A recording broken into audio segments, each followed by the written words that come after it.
Merci de votre fidélité renouvelée, mesdames et messieurs. Bienvenue dans ce journal. Examen du BTS 2016, les épreuves ont été lancées ce matin. Plus de 6 000 candidats composent pour l'obtention de ce diplôme. Les travailleurs réunis au sein du syndicat de l'Union nationale des travailleurs engagés du Centre national hospitalier universitaire Hubert Kutukumaga de Cotonou ont tenu leur assemblée générale cet après-midi. Les détails de cette rencontre dans ce journal. Madagascar, 2 morts et 84 blessés. C'est le bilan d'un attentat ce dimanche à Antananarivo. L'attaque a eu lieu dans un stade lors des célébrations de la fête nationale du pays.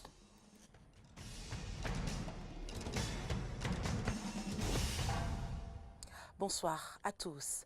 6 404 candidats composent depuis ce matin pour l'examen du brevet de technicien supérieur BTS. Le lancement officiel des épreuves a eu lieu au Collège catholique Père-au-Pierre de Cotonou par la ministre de l'Enseignement supérieur et de la Recherche scientifique. 12 centres d'examen sont retenus pour abriter 3 178 garçons et 3 226 filles qui composent dans 25 filières. Des statistiques légèrement en baisse comparativement à l'année dernière, suivant les propos de la ministre de l'Enseignement supérieur et du superviseur général du BTS 2016 au micro de Horacia Georgi.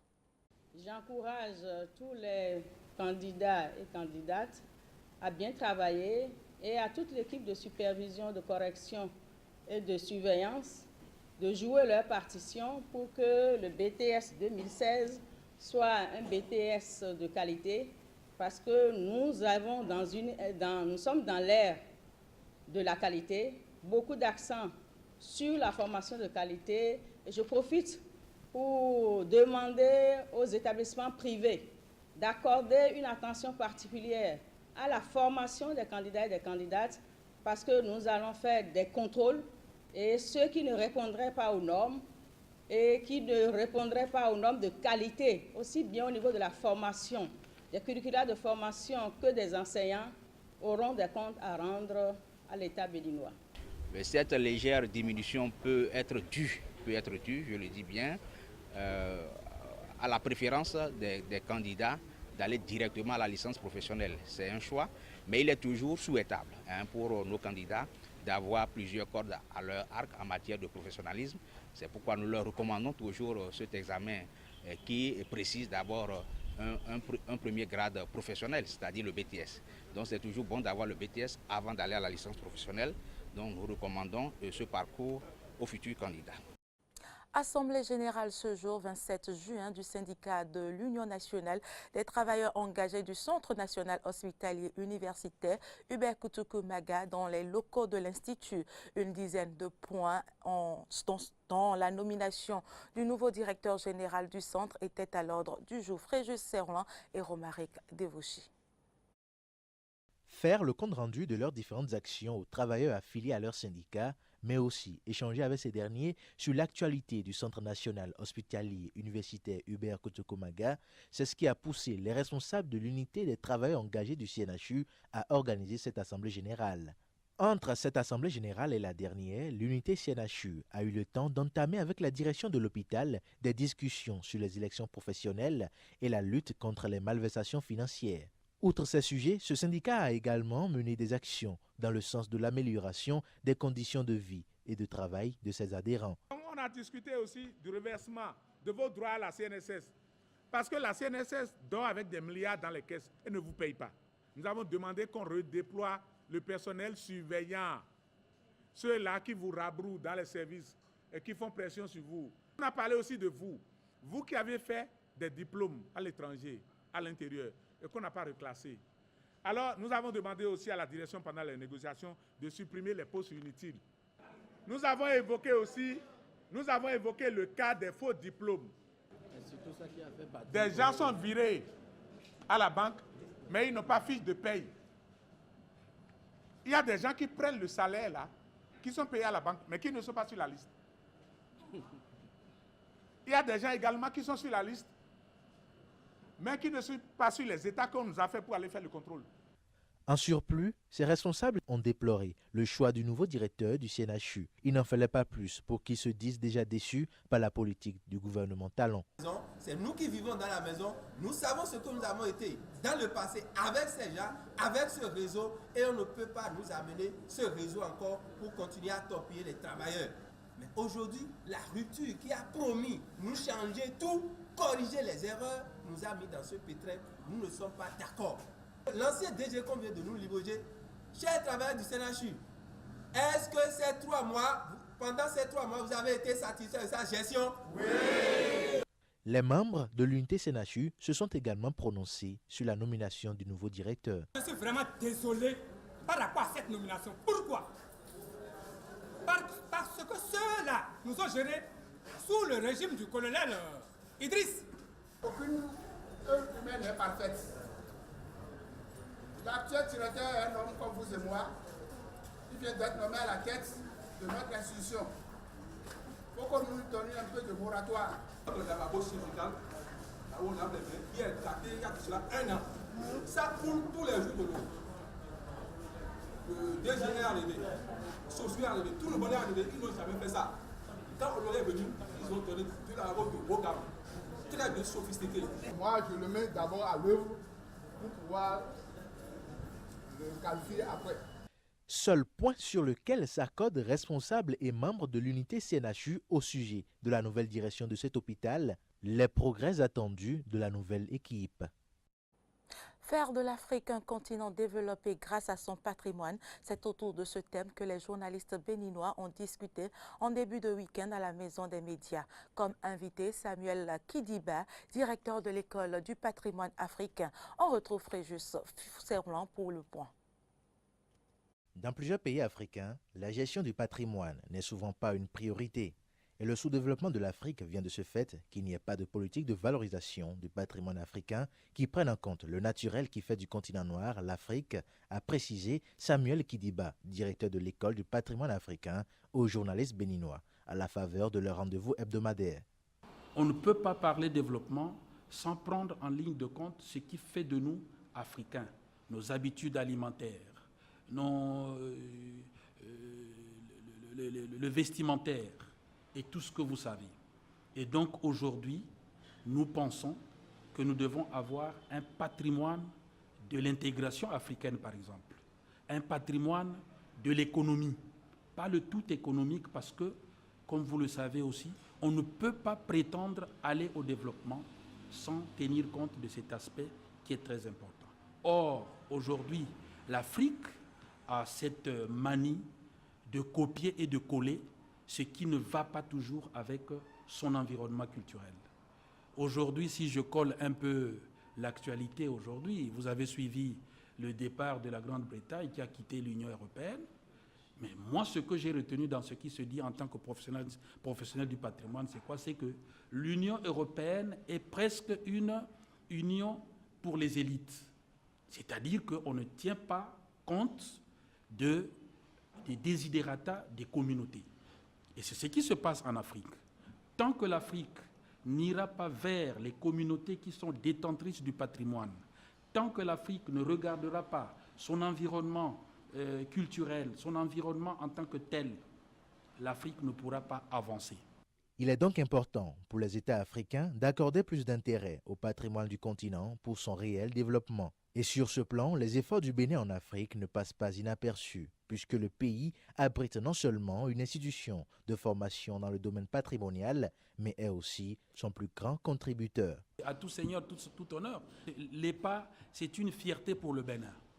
Et tout à l'heure, quand je vous disais que l'Union africaine a fait de nous une institution panafricaine, mais c'est une action en grande partie de la diplomatie béninoise. Et donc le Bénin tient beaucoup à l'EPA pour la survie de l'EPA. L'EPA est une petite pépite pour le gouvernement béninois. Les patrimoines culturels matériels et immatériels, architectural et artistiques sont autant d'éléments dont la prise en compte par tous les pays africains peut hisser l'Afrique au rang de puissance mondiale. Mais comment y arriver si déjà la conservation du patrimoine bibliographique pose problème? Mais le pays qui est le mien, le Congo-Brazzaville, a connu de sérieux problèmes quand on a fêté les 50 ans de l'indépendance du pays. Les archives, même les plus récentes, on ne pouvait pas les avoir au Congo. À l'instar de la Chine, le continent noir devra donc tenir compte de son histoire, de son passé, bref, de son identité culturelle pour émerger. Le patrimoine culturel est un bien qui appartient aux communautés et il est urgent de l'intégrer dans les programmes de développement de l'Afrique, a ajouté Samuel Kidiba. Toujours au chapitre culture, la béninoise et photographe d'art Esther Bigot a organisé vendredi un vernissage, un ensemble de photographies prises un peu partout dans le monde, lesquelles images mettent en relief l'homme dans la civilisation mondiale. Ahmed Arikba et Damien Pedro pour les précisions. Compter le temps, c'est le thème central de ce vernissage présenté ce vendredi par la photographe d'art Esther Bigot au siège de l'association Beauté du Royaume, une thématique qui invite l'homme à prendre conscience de l'importance du temps qui s'en va sans jamais revenir, mais pas que. Nous tous ici, avant de venir à cette exposition, nous avions compté l'heure. Cette thématique m'a plu parce qu'à notre époque, il y a un certain nombre de choses qui se passent encore. Et pendant mes recherches à l'époque antique, ça s'est également passé, mais pas de la même façon. Donc vous allez voir vous-même sur les tables. Aujourd'hui, on parle de désertification, changement climatique et tout. C'est nous les hommes les plus intelligents à grande tâche, disons, qui massacrent tout. Et nous en tirons les leçons. Bon, si on prend aussi la politique, c'est la même chose. Donc tout tourne autour de l'homme grand tâche lui-même. Bon, maintenant, si on prend conscience, on peut déjà commencer par réparer certaines choses. Par exemple, les guerres civiles, les guerres des religions. Franchement, on a beaucoup de choses à faire. Le public constitué à la fois d'hommes de culture et de profanes s'est aussi laissé aller à des interprétations. Esther Bigot a fait le point de l'évolution du monde. Parce que quand tu vois les photos, que ce soit par rapport à la désertification, que ce soit par rapport à la culture, parce que il y a vu le fétiche Legua, il y a vu aussi des images de Chinois, il y a vu des images sur la cuisine, il y a vu des images... Donc je me dis, maintenant, la grande interrogation, est-ce que cette évolution a profité au monde et à l'espèce humaine que nous sommes? Toutes ces images que nous avons eu à parcourir nous montrent qu'effectivement, il y a un temps pour tout. Mais surtout, effectivement, c'est nous les hommes qui changeons le temps. Donc, il nous revient à travers ces images de revoir un peu comment nous pouvions entretenir notre environnement pour que nous jouissions de ces bienfaits. Puisque en tout, c'est notre santé que l'environnement protège. Donc, là où il y a vraiment un temps électrique ici, nous, ça m'a tellement plu parce que nous sommes au Bénin. Et quand tu fais quelque chose au Bénin, il faudrait que tu y mettes les trucs du Bénin dedans. Elle aura voulu attirer l'attention sur le temps qui passe, attirer l'attention sur les traces qu'il laisse. Et le moins qu'on puisse dire, c'est qu'Esther Bigot aura réussi. Hors du Bénin, les islamistes somaliens Chebab ont de nouveau attaqué un hôtel de la capitale Mogadiscio ce samedi. Ces Chebab ont un mode opératoire désormais connu, l'explosion d'une voiture piégée suivie d'un commando. Les violences ont enregistré 11 décès, dont 2 médecins et plus d'une vingtaine de blessés. 3 assaillants ont été tués par les forces spécialistes en Somalie, a déclaré le porte-parole du ministre de la Sécurité. Ce qui s'est passé tout à l'heure à Mahamas, vraiment, c'est un acte odieux. Le gouvernement n'accepte pas et n'acceptera pas vraiment ces manœuvres de déstabilisation. Il y a eu Et nous poursuivons cette édition. Le 26 juin 2015, un Tunisien armé d'une Kalachnikov avait ouvert le feu sur les estivants étrangers, tuant 38 touristes avant d'être abattu par la police. Un an plus tard, le bilan dans le secteur du tourisme est calamiteux. Pour regagner la confiance des vacanciers qui ont déserté le pays, la Tunisie met l'accent sur le renforcement de la sécurité. Dans la cité balnéaire tunisienne de Yasmine Hammamet, les forces de police sont présentes à l'entrée, mais aussi sur les plages. Contrôle de sécurité et caméras de surveillance dans les hôtels sont devenus la norme. Les hôtels ont mis les moyens sur la sécurité pour vendre la destination Tunisie. Autrefois, on vendait le soleil, on vendait les plages. Maintenant, on vendait le soleil, les plages et la sécurité. La sécurité maintenant devient un argument de vente. Et voilà, on dépense beaucoup plus sur la sécurité et on essaie de montrer et de valoriser l'effort sécuritaire, quel que soit de l'État, quel que soit de l'établissement. Un an après le meurtre de 38 touristes sur une plage de Sousse, la sécurité est la priorité des autorités pour faire revenir les voyageurs. Le tourisme est une industrie vitale pour l'économie tunisienne. Le secteur représente 7% du PIB du pays. En préparation de la saison touristique, nous nous sommes concentrés sur 3 ou 4 points dont le plus important est la situation sécuritaire. Les visites d'inspection sont quasi quotidiennes pour toutes les installations touristiques, les restaurants, les sites historiques, les unités hôtelières, ainsi que le suivi du respect des circulaires communes du ministère du Tourisme et de l'Intérieur.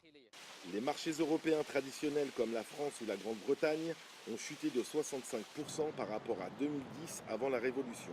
La Tunisie se tourne donc vers l'Europe de l'Est pour revitaliser ce secteur en souffrance. Nous avons espoir cette année que les Russes qui nous font confiance, c'est un marché sur lequel nous nous sommes investis depuis plus d'une dizaine d'années, que ce marché puisse retrouver ses couleurs en Tunisie. Les chiffres des réservations jusque-là sont bons. J'espère qu'ils se confirmeront réellement. Le gouvernement espère recevoir 300 000 touristes russes cette année, 6 fois plus qu'en 2015. Pour assurer leur sécurité, 1500 agents supplémentaires devraient être déployés sur le terrain. Un attentat à la grenade lié, selon le président malgache, à une divergence politique a fait au moins 2 morts et 84 blessés dimanche dans un stade d'Antananarivo lors des célébrations de la fête nationale de Madagascar. L'explosion a eu lieu plus précisément vers 19h, 16h GMT dans le stade municipal de Mahamasina où se tenait un concert gratuit à l'occasion de la fête de l'indépendance de cette ancienne colonie française. Selon un dernier bilan donné par la gendarmerie, dans la nuit, l'attaque a fait 2 morts, des adolescents âgés de 16 ans et 18 ans et 84 blessés. C'est une grenade qui est à l'origine de la déflagration. On peut le qualifier d'acte terroriste, a déclaré à l'AFP le général Anthony Rakoto Harrison, directeur de la sécurité et des renseignements de la gendarmerie. Suivez plutôt. Ce qui s'est passé tout à l'heure à Mahamas, vraiment, c'est un acte odieux. Le gouvernement n'accepte pas et n'acceptera pas vraiment ces manœuvres de déstabilisation. Il y a eu du sang qui a coulé et on va mettre tout ça sur le dos du gouvernement. Et là, on n'accepte pas et on n'acceptera pas. Oui, c'est le président, mais c'est surtout le peuple malgache qu'on a visé. Pourquoi ? Pourquoi c'est le peuple malgache, comme j'ai dit tout à l'heure? Parce que, bon voilà, la fête de l'indépendance, c'est la fête de tous les malgaches. C'est pas la fête du président de la République avec les autres membres du gouvernement, mais c'est la fête de tous les malgaches. Une nouvelle génération de créateurs de mode émerge depuis quelques années à Madagascar, même s'il n'existe pas une école de stylisme, j'y arrive dans le pays. Avec beaucoup d'audace, ces chefs d'entreprise ambitieuses visent déjà une clientèle internationale. Reportage. Des sacs tendance entièrement conçus à la main, des nœuds papillons remis au goût du jour. Manuela Rakutmang dirige la marque Alizé depuis 3 ans. Son matériau fétiche, le raffia, une fibre naturelle endémique à Madagascar. Elle emploie une dizaine de couturiers qu'elle forme au travail à la chaîne. Aussi, en tant qu'entrepreneur, Ce qui est difficile, c'est d'arriver à recruter des gens assez professionnels. Parce qu'aujourd'hui, par exemple, dans l'artisanat, les artisans savent crocheter de mère à fille, mais elles ne savent pas forcément les techniques pour crocheter. Il y a vraiment eu un suivi et une mise en place d'un cahier des charges afin que les produits soient aux normes ou tous à la même taille. Saja Bambam est spécialisée dans les vêtements de scène et de clips vidéo. Sans entreprise ni employé, elle habille les chanteurs les plus populaires et excentriques de Madagascar, avec quelques rudiments appris dans une école de couture. C'est vrai qu'il devrait y avoir une vraie école de stylisme, là où on apprend aux jeunes créateurs de créer, mais pas de coudre, mais de vraiment créer un modèle. Y a pas, ici, en fait, il n'y a pas d'école de stylisme, mais des écoles de coupe et couture, donc ils nous apprennent que les bases. Donc du coup, après, je voulais vraiment créer un style. Donc, du coup, j'ai dû inventer moi-même et vraiment, comment dire, me démerder, en fait, à employer le système D. Faire avec les moyens du bord, c'est le point commun entre ces jeunes créatrices. Nani Anjatiferan a créé la marque Vice Local en 2013. Elle a aujourd'hui son propre atelier où elle emploie 6 personnes. Sa spécialité, la récup et le wax, tissu traditionnel africain. On recycle énormément, côté chaussures, côté accessoires et tout, mais on essaie de faire de notre mieux. Vous n'allez pas voir ce côté recyclé là sur vos chaussures, on dirait une chaussure toute neuve et tout, mais au fait, il y a la moitié des matières qui sont recyclées. Fortes de leur succès local, elles veulent aujourd'hui conquérir d'autres pays. Manuela a déjà des revendeurs en France et a exporté un container en Inde. Nani vend sa marque à l'île Maurice. Toutes cherchent des revendeurs à l'étranger, à l'heure où les marques africaines ont de plus en plus la cote sur les podiums. Et c'est sur ces belles images que s'achève cette édition. Merci de l'avoir suivi. À demain.